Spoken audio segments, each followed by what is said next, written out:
Hi, ಹೇಗಿದ್ದೀರಾ ಎಲ್ಲರೂ? ಚೆನ್ನಾಗಿದ್ದೀರಾ ಅನ್ಕೋತೀನಿ. Welcome back to my new video. ಅರೆ, ನೆನ್ನೆ ತಾನೇ ಕೃಷ್ಣನ್ ಬರೆದು ಮುಗಿಸಿದ್ರು, ಇವತ್ತೇನು ಮಾಡ್ತಾಯಿದ್ದಾರೆ ಪಕ್ಕದಲ್ಲಿ ಅಂತ ಯೋಚನೆ ಮಾಡ್ತಾಯಿದ್ದೀರಾ? ನೆನ್ನೆ ನಾನು ಹೇಳಿರೋ ಹಾಗೆ ಕೃಷ್ಣನ ಜೊತೆ ರಾಧೆ ಅಥವಾ ರುಕ್ಮಿಣಿನ ಬಿಡಿಸ್ತೀನಿ ಅಂತ ಹೇಳಿದ್ದೆ. ಸೊ ಇವತ್ತು ನಾನು ರಾಧೆ ಡ್ರಾಯಿಂಗ್ನ ಬಿಡಿಸ್ತಾ ಇದ್ದೀನಿ. ಅಂದರೆ ನರ್ತನ ಮಾಡ್ತಾ ಇರೋ ರಾಧೆ, ಕೃಷ್ಣನ ಕೊಳಲನ್ನ ಅದಕ್ಕೆ ರಾಧಾ ಹೇಗೆ ನರ್ತನ ಮಾಡ್ತಿದ್ಲು ಅಂತ ಒಂದು ಕಾನ್ಸೆಪ್ಟಲ್ಲಿ ರಾಧೆನ ಬಿಡಿಸ್ತಾ ಇದ್ದೀನಿ. ಸೊ ನಾನು ರಾಧೆ ಡ್ರಾಯಿಂಗ್ ಮಾಡಿ ನಂತರ ಅದೇ ಬ್ಲ್ಯಾಕ್ ಕಲರಿಂದ ರಾಧೆ ಮುಕುಟದಿಂದ ಸ್ಟಾರ್ಟ್ ಮಾಡಿದ್ದು. ಹಾಗೆ ಮುಖ ಡ್ರಾಯಿಂಗ್ ಮಾಡ್ತಾ ಮಾಡ್ತಾ ಒಂಥರ ಚೆನ್ನಾಗಿತ್ತು. ಏನೋ ಒಂದು ಹೊಸ ಎಕ್ಸ್ಪೀರಿಯೆನ್ಸು. ಇದೇನು ಜಾಸ್ತಿ ಟೈಮ್ ತೊಗೊಳ್ಳಿಲ್ಲ ನನಗೆ. ಕೃಷ್ಣನ್ ಡ್ರಾ ಮಾಡಬೇಕಾದ್ರೆ ಇಟ್ಸ್ ಫಸ್ಟ್ ಟೈಮ್ ತುಂಬ ಟೈಮ್ ತೊಗೋತು.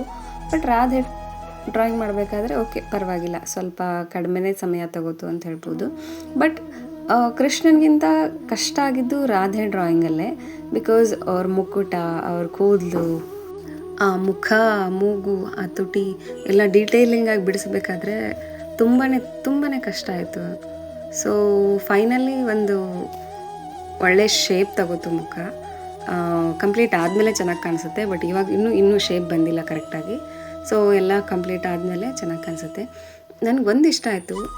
ಹಳೆ ಕಾಲದಲ್ಲಿ ಅವರು ಉಡ್ತಾ ಇರೋ ಉಡುಗೆಗಳು, ಹಾಗೆ ಅವರ ಭಂಗಿ, ಇದೆಲ್ಲ ನಂಗೆ ತುಂಬ ಇಷ್ಟ ಆಗುತ್ತೆ. ಈ ಡ್ರಾ ಮಾಡಬೇಕಾದ್ರೆ ಅಂತೂ ತುಂಬ ಇಷ್ಟ ಆಗುತ್ತೆ. ಸೊ ನನಗೆ ಆಲ್ಮೋಸ್ಟ್ ಭರತನಾಟ್ಯಂ ಅಂದರೆ ತುಂಬ ಇಷ್ಟ. ಆ್ಯಂಡ್ ನೋಡಿ, ಆ ರಾಧೆ ಭರತನಾಟ್ಯ ಭಂಗಿಲೇ ನಿಂತ್ಕೊಂಡಿದ್ದಾಳೆ. ಅವಳ ಕೈ, ಹಾಗೆ ಅವಳ ಕೈಲಿರೋ ಬಳೆ, ಇದೆಲ್ಲ ಡೀಟೇಲಿಂಗಾಗಿ ಬರೆದಿದ್ದೀನಿ. ನಾನು ಮೊದಲು ಬರೀ ಕೃಷ್ಣನ ಡ್ರಾ ಮಾಡಿದಾಗ ಯಾಕೋ ಒಂಟಿ ಅಂತ ಅನ್ನಿಸ್ತು ಕೃಷ್ಣನ ಮೂರ್ತಿ. ಸೊ ಹಾಗಾಗಿ ಪಕ್ಕದಲ್ಲಿ ಏನಾದರೂ ಬರೆಯೋಣ ಅಥವಾ ಟ್ರೀ ಡಿಸೈನ್ ಮಾಡೋಣ ಅಂತ ಯೋಚನೆ ಮಾಡ್ತಾ ಇದ್ದೆ ಹೋಲ್ ನೈಟು. ಫೈನಲಿ ತಲೆಗೆ ಬಂದಿದ್ದು ಅಂದರೆ ರಾಧೆನೇ ಬರೆದ್ಬಿಡೋಣ ಪಕ್ಕದಲ್ಲಿ ಅಂತ. ನನಗೆಲ್ಲರೂ ಹೇಳಿದರು ರಾಧೆ ಮತ್ತು ಕೃಷ್ಣ ಜೀವನದಲ್ಲೇ ಒಂದಾಗಿಲ್ಲ ಅಂತ. ಬಟ್ ರಾಧೆ ಮತ್ತು ಕೃಷ್ಣನ ಪ್ರೀತಿ ಅದು ಜಗತ್ತಿಗೆ ಗೊತ್ತು ಹೇಗೆ ಅಂತ. ಸೊ ನನಗೆ ರಾಧಾ ಮತ್ತು ಕೃಷ್ಣನೇ ಜೊತೆಗಿರಬೇಕು ಅಂತ ಮನಸ್ಸಲ್ಲಿತ್ತು. ಸೊ ಹಾಗಾಗಿ ನಾನು ರಾಧೆನೇ ಬರೆದೆ ಕೃಷ್ಣನ ಜೊತೆಗೆ. ಸೊ ನಮ್ಮ ರಾಧೆ ಆಲ್ಮೋಸ್ಟ್ 50% ಡನ್ ಆಗಿದೆ. ಹೇಗೆ ಕಾಣಿಸ್ತಾ ಇದೆ ಅಂತ ಔಟ್ಲುಕ್ ಬರ್ತಾ ಇದೆ ಚಿಕ್ಕದಾಗಿ.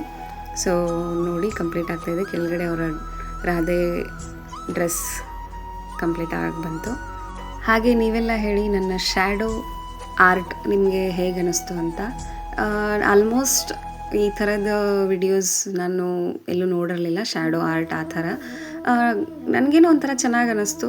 ಇಟ್ಸ್ ಲೈಕ್ ಈ ಥರ ಬ್ಲ್ಯಾಕ್ ಕಲರಲ್ಲಿ ಬರೆದ್ರೂ ತುಂಬ ಚೆನ್ನಾಗಿರುತ್ತೆ ಅಂತ. ನಾನು ತುಂಬ ಡ್ರಾಯಿಂಗ್ಸ್ ಮಾಡಿದ್ದೆ, ಬಟ್ ಈ ಥರ ದೊಡ್ಡ ಡ್ರಾಯಿಂಗ್ಸ್ ಮಾಡಿರಲಿಲ್ಲ. ಇದು ಫಸ್ಟ್ ಟೈಮ್ ನಾನು ಮಾಡಿರೋದು. ಮನೆ ಒಳಗಡೆ ನಾನು ಚಿಕ್ಕ ಗೊಂಬೆಗಳ ಚಿತ್ರ ಬಿಡಿಸಿದ್ದೆ. ಬಟ್ ಈ ಥರ 5 ಫೂಟ್ 6 ಫೀಟ್ ಗೊಂಬೆಗಳನ್ನ ಫಸ್ಟ್ ಟೈಮ್ ನಾನು ಬರೆದಿರೋದು.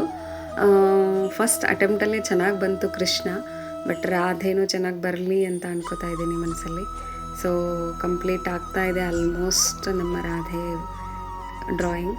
ಸೊ ನೋಡೋಣ, ಆಫ್ಟರ್ ಕಂಪ್ಲೀಟ್ ಆದಮೇಲೆ ನೀವು ಕಮೆಂಟ್ ಮಾಡಿ ಹೇಗಾಗಿದ್ದಾರೆ ರಾಧೆ ಅಂತ. ರಾಧೆ ಪಕ್ಕ ಕೃಷ್ಣನ್ ಡ್ರಾಯಿಂಗ್ ನಿಮಗೆ ಹೇಗೆ ಅನ್ನಿಸ್ತು ಅಂತಲೂ ಕಮೆಂಟ್ ಮಾಡಿ. ಹಾಗೆ ಇನ್ನೂ ಬೇರೆ ಬೇರೆ ಚಿತ್ರಗಳನ್ನ ಅಥವಾ ಬೇರೆ ಬೇರೆ ಮೂರ್ತಿಗಳನ್ನ ಕಾಮೆಂಟ್ ಮಾಡಿ. ಆ ಥರ ಮಾಡಿ ಅಂತ ಹೇಳಿದ್ರೆ ನಾನು ನೆಕ್ಸ್ಟ್ ಆ ವಿಡಿಯೋಗಳನ್ನು ಹಾಕ್ತೀನಿ ಮಾಡಿ. ಸೊ ನೋಡಿ, ಆಲ್ಮೋಸ್ಟ್ ರಾಧೆ ಕಂಪ್ಲೀಟ್ ಆಗಿದೆ. ಇವಾಗ ಔಟ್ಲುಕ್ ಬರ್ತಾ ಇದೆ ನೀಟಾಗಿ. ಸೊ ಲಾಸ್ಟ್ ಸ್ವಲ್ಪ ಫೈನಲ್ ಟಚಪ್ ಕೊಟ್ಬಿಟ್ರೆ ರಾಧಾ ಕಂಪ್ಲೀಟ್ ಆಗಿಬಿಡ್ತಾರೆ. ನೋಡಿ, ಕೆಳಗಡೆ ಸ್ಟೋನೂ ಕಂಪ್ಲೀಟ್ ಆಯಿತು ಆಲ್ಮೋಸ್ಟ್.